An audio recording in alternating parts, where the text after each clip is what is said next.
బంగాళాఖాతంలో ఏర్పడిన అల్పపీడనం మరి ముఖ్యంగా ఆవర్తనం కాస్త అల్పపీడనం కాస్త వాయుగుండం, ఆ వాయుగుండం కాస్త తీవ్ర వాయుగుండంగా మారింది. ఆ తీవ్ర వాయుగుండం ప్రస్తుతం ఎక్కడుంది? హైదరాబాద్లో కుండపోత వాన పడే అవకాశం ఉందా? ప్రస్తుతం ఎటువంటి పరిస్థితులు ఉన్నాయి? దీనికి సంబంధించిన వెదర్ అప్డేట్తో మీ ముందుకు వచ్చేస్తుంది RTV. Here it is on the screens of RTV, the breaking news of weather. Here it is. హైదరాబాద్లో కుండపోత వాన పడుతూ ఉంది. జూబ్లీ హిల్స్, బంజారా హిల్స్, ఫిలిం నగర్, ఖైరతాబాద్, లక్డీ కపుల్ ఈ ప్రాంతాల్లో, ఇన్ఫాక్ట్ అటు నాంపల్లి, కోఠిలో కూడా భారీ వర్షం పడింది. మణికొండ, గచ్చిబౌలి, మాదాపూర్, హైటెక్ సిటీ, బేగంపేట్, సికింద్రాబాద్, అంబర్పేట్, కాచిగూడ ప్రాంతాల్లో భారీ వర్షం నమోదైంది.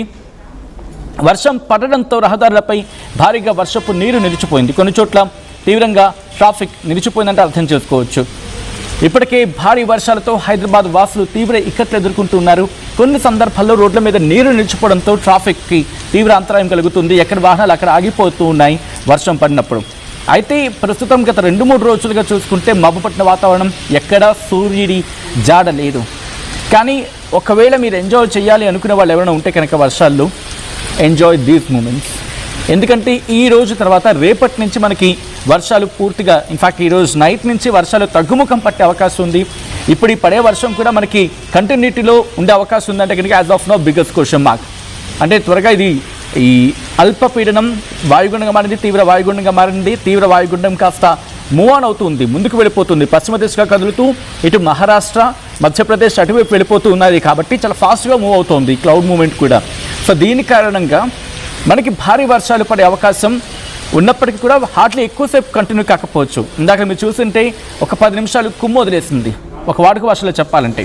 ఇక ఆ తర్వాత నుంచి తగ్గింది కాస్త. మళ్ళీ అంతకుముందు అరౌండ్ ఒక 1 గంట లేకపోతే 2 ఆపడంతలో ఒక 10 నిమిషాలు అనుకుంటా భారీ వర్షం పడింది. మళ్ళీ 1 గంట గ్యాప్ ఇచ్చింది. ఇందాకలో ఒక పావు గంట ముందు మళ్ళీ స్టార్ట్ అయింది. ఒక 10 నిమిషాలు దంచి కొట్టింది. ఎంత భారీ వర్షం పడిపోతుందని ఒక లెవెల్లోకి వెళ్ళిపోయింది. ఆ తర్వాత మళ్ళీ బ్రేక్ ఇచ్చింది. మళ్ళీ ఇప్పుడు మీరు చూస్తే కనుక క్లౌడ్ మూమెంట్ స్టార్ట్ అవుతుంది. నల్లటి మేఘాలు కమ్ముకుని ఉన్నాయి. అంటే ఈ మూమెంట్ అయితే మాత్రం ఉంది. కాబట్టి భారీ వర్షం పడే అవకాశం ఉంది. అంటే as of now biggest question mark. పడుతూ ఉంది కొన్ని సందర్భాలు, కొన్ని ప్రాంతాల్లో. సో ఈ క్రమంలో మీరు ఎక్కడున్నారు, మీ ప్రాంతాల్లో ఎటువంటి వర్షపాతం ఉంది అనేది కమెంట్ చేసే ప్రయత్నం చేయండి. హైదరాబాద్ బికాస్ ఆఫీస్ అవుతూ ఉంది, ఆఫీస్ టైం అవుతూ ఉంది. అండ్ ఆఫీస్ ముగించుకొని ఇంటికి వెళ్ళే వాళ్ళు ఉంటారు. వాళ్ళు ఇబ్బందులు పడకుండా ఉంటారు మీరు కమెంట్ చేస్తే కనుక. సో దట్ ఎందుకని ఆ కమెంట్ చూసారనుకోండి, ఫర్ సపోజ్ నేను మాధాపూర్లో ఉన్నాను, ఇందాక వర్షం పడింది, కాస్త ఇప్పుడు హోల్డ్ ఆన్ అయింది. ఇప్పుడు ఇక్కడి నుంచి ఫస్ట్ సపోజ్ జూబ్లీ హిల్స్ వెళ్ళాలనుకున్న వాళ్ళు ఎవరైనా ఉంటారు, అటు వర్షం పడకపోవచ్చు. ఈ ఇన్ఫర్మేషన్తో వాళ్ళకి అటు వర్షం పడట్లేదు కాబట్టి కాస్త నేను ఇక్కడ బ్రేక్ తీసుకుని, లేకపోతే కొంచెం మూవ్ ఆన్ అవుతూ జూబ్లీ హిల్స్ వెళ్ళిపోతే కొంచెం సేఫ్ అవుతాం. అలా కమ్యూనికేట్ అయ్యే అవకాశం ఉంటుంది. అండ్ డీటెయిల్ ఇన్ఫర్మేషన్ తెలుసుకుందాం. ఇదే అంశానికి సంబంధించి వెదర్ ఎక్స్పర్ట్స్తో కావచ్చు, లేకపోతే వెదర్ డిపార్ట్మెంట్ ఎప్పటికప్పుడు కంటిన్యూస్ టచ్లో ఉన్నారు. సురేష్ వాళ్ళ నుంచి ఇన్ఫర్మేషన్ తెలుసుకుంటున్నారు అండ్ మీకు వాటిని ముందుంచే ప్రయత్నం చేస్తున్నారు. నేను సురేష్ దగ్గరికి వెళ్ళే ప్రయత్నం చేస్తున్నాను. సురేష్, ప్రస్తుతం మీరు ఎక్కడున్నారు? ఆ ప్రాంతంలో వర్షం ఎలా ఉంది? Thank you Sachin. ప్రస్తుతం నేను ప్రాంతంలో ఉన్నాను. మీరు అన్నట్టు నిజంగా సిటీలో కొన్ని చోట్ల పడ్డ చోట వర్షం బాగా పడింది. ఇక్కడ మాత్రం జస్ట్ ఒక 2 minutes ఇట్లా వర్షం చిరుజల్లులు ఇట్లా పడి ఆగిపోయింది. మళ్ళీ విపరీతమైన ఎండ కూడా ఇక్కడ కాస్తున్న పరిస్థితి. సో ఈ రోజు ఏదైతే దాదాపు 2 రోజులు, గత 4 రోజులుగా ఇటు గ్రేటర్ హైదరాబాద్ తో పాటు తెలంగాణలోని విస్తారంగా వర్షాలు కురిసాయి. ఏదైతే అల్పపీడనం కానీ లేకపోతే వాయుగుండం, తీవ్ర వాయుగుండం ఆ తీరం దాటిన తర్వాత మొత్తం మనకైతే వర్షాల ఎఫెక్ట్ తో, ఆ వాయుగుండం ఎఫెక్ట్ తో చాలా వరకు తెలంగాణలో వర్షాలు అయితే పడ్డాయి. దాదాపు కొన్ని జిల్లాల్లో 18 నుంచి 20 సెంటీమీటర్ల అత్యంత భారీ వర్షాలు కూడా పడిన పరిస్థితి. కొన్ని జిల్లాలకి రెడ్ అలర్ట్ కానీ, కొన్ని జిల్లాలకు ఆరెంజ్ అలర్ట్, ఇట్లా చాలా వరకు నిన్నటి వరకు వర్షాలు అయితే పడిన పరిస్థితి. సో ఈ రోజు నుంచి కొంచెం వర్షాలు తగ్గుముఖం పడతాయని చెప్పేసి వాతావరణ శాఖ అధికారులు నిన్ననే చెప్పారు. సో ఇంకో మళ్ళీ వచ్చే వారం రోజుల వరకు కూడా వర్షాలు ఎట్లాంటి వర్షం కూడా లేదని చెప్పేసి చెప్తున్న పరిస్థితి. సో ఏంటంటే ఇప్పుడు ఎక్కడైతే కొంచెం వేడి ఉంటుందో, మేఘాలు ఉన్నాయో, ఆ వేడి, ఆ క్లౌడీనెస్ ఉంటుంది.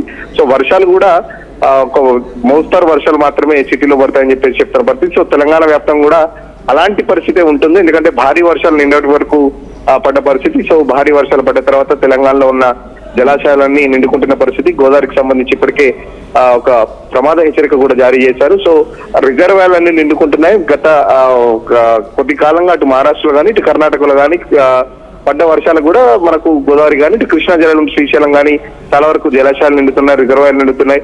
సో రైతులు మాత్రం చాలా హ్యాపీగా ఉన్నారని చెప్పుకోవచ్చు. ఎందుకంటే గత మాన్సూన్ ఇది, ఈ మాన్సూన్ లో దాదాపు జూన్ జూలై ఎండింగ్ వరకు వర్షాలు లేవు.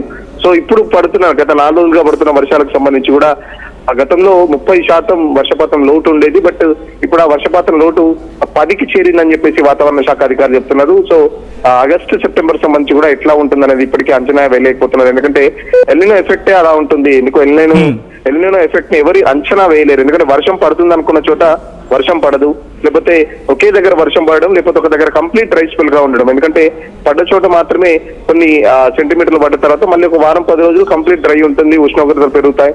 సో ఇదంతా ఎల్నినో ఎఫెక్టే ఉంటుందని చెప్పేసి కూడా వాతావరణ శాఖ అధికారులు మొదటి నుంచి చెప్తున్నారు.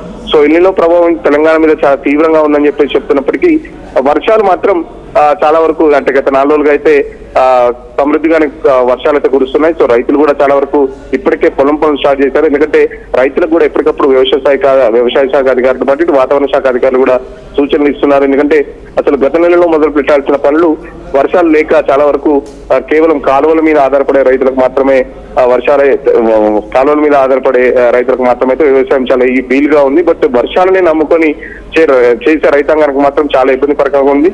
సో ఇప్పుడు ఈ వర్షాలకు 4 రోజులు వర్షాలు పడడంతో కొంచెం ముసురు వాతావరణం ఉంది గ్రేటర్ హైదరాబాద్ తో పాటు తెలంగాణలో కూడా చాలా వరకు అత్యంత భారీ వర్షాలతో పాటు వర్షాలు పడడంతో ఇటు గ్రౌండ్ లెవెల్ వాటర్ కూడా కొద్ది వరకు పెరిగిందని చెప్పొచ్చు. సో ఊళ్ళల్లో చెరువులు కుంటలు కూడా నిండుతున్నాయి. సో ఆటోమేటిక్ గా చుట్టుపక్కల ప్రాంతంలో గ్రౌండ్ లెవెల్ వాటర్ కూడా పెరిగింది కాబట్టి సో గ్రౌండ్ లెవెల్ లో వాటర్ పెరగడం వల్ల బోర్ల మీద చేసే వ్యవసాయం సంబంధించి కూడా చాలా వరకు రైతులైతే ఆనందంగా ఉన్నారు. సో గ్రేటర్ హైదరాబాద్ పరిధికి వస్తే మీరు ఇప్పుడు చెప్పినట్టు అటు ఏదైతే జూబ్లీ హిల్స్, బంజారా హిల్స్ కానీ కొడితే ఒక 10 నిమిషాలు కొడుతుంది, మళ్ళీ తర్వాత కంప్లీట్ ఎండగొట్టిన ప్రాంతం ఉంది. సో ఇప్పుడు నేను మాదాపూర్ నుంచి ఇటు సెక్రటేరియట్ కి వచ్చే రూట్ లో కూడా 5 నుంచి 10 నిమిషాలు కుండపోతగా కురిసి ఒక్కసారిగా మళ్ళీ కంప్లీట్ ఆగిపోయి మళ్ళీ ఎండగొడుతున్న పరిస్థితి. Right Suresh, thanks for the update. మొత్తం అయితే మాత్రం ఇటు హైదరాబాద్ సహా ఇటు తెలంగాణ వ్యాప్తంగా విస్తారంగా వర్షాలు పడుతూ ఉన్నాయి. అయితే ఇది లాస్ట్ స్పెల్గా మాట్లాడుకుంటున్న సందర్భం. బహుశా ఈరోజు ఎండ్ ఆఫ్ ద డేకి ఈ వర్షాలు కాస్త తగ్గుముఖం పట్టే అవకాశం ఉంది. ఎగువన భారీ వర్షాలు పడుతూ ఉన్నాయి. ఇప్పటికీ గోదావరి ఉరకలు వేస్తూ ఉంది. ఇందాకలా నేను ఒక కమెంట్ ఆర్ సోషల్ మీడియాలో ఒక పోస్ట్ చదివినప్పుడు సాధారణంగా గోదావరికి జూలై ఫస్ట్ వీక్లో వరదలు వస్తూ ఉంటాయి. హార్డ్లీ సెకండ్ వీక్ కల్లా మనకి తెలిసిపోతూ ఉంటుంది. ఆ వరదల గురించి మాట్లాడుకుంటూ ఉంటాం, గోదావరికి వరదలు వచ్చాయని చెప్పి. ఎందుకంటే లోతట్టు ప్రాంతాలకి ముప్పు గురించి మాట్లాడుకునే సందర్భం ఇలా మాట్లాడుకుంటాం. అటువంటి గోదావరి ఈసారి ఒక చిన్న పాయగా ప్రవహిస్తూ ఉంటే బద్దలైపోయిన గుండెలు ఎన్నో. ఇది కాస్త కొంతమందికి అతిశయోక్తి అనిపించవచ్చు, కానీ వాస్తవం. ఎందుకంటే గోదావరి నిండు కుండలా ప్రవహిస్తే కేవలం తెలంగాణకు మాత్రమే కాదు, అటు ఆంధ్రప్రదేశ్ తెలంగాణ మాత్రమే కాదు, భారతదేశానికి. వై? బికాస్ ఇటు మన 2 తెలుగు రాష్ట్రాలతో పాటు ఎగువన ఉన్న రాష్ట్రాల్లో కూడా వాళ్ళకు ఉపయోగం. ఆ తర్వాత రైతులు ఆనందిస్తారు, సస్యశ్యామలం అవుతుంది, మన ఎకానమీకి దెబ్బ లేకుండా ఉంటుంది.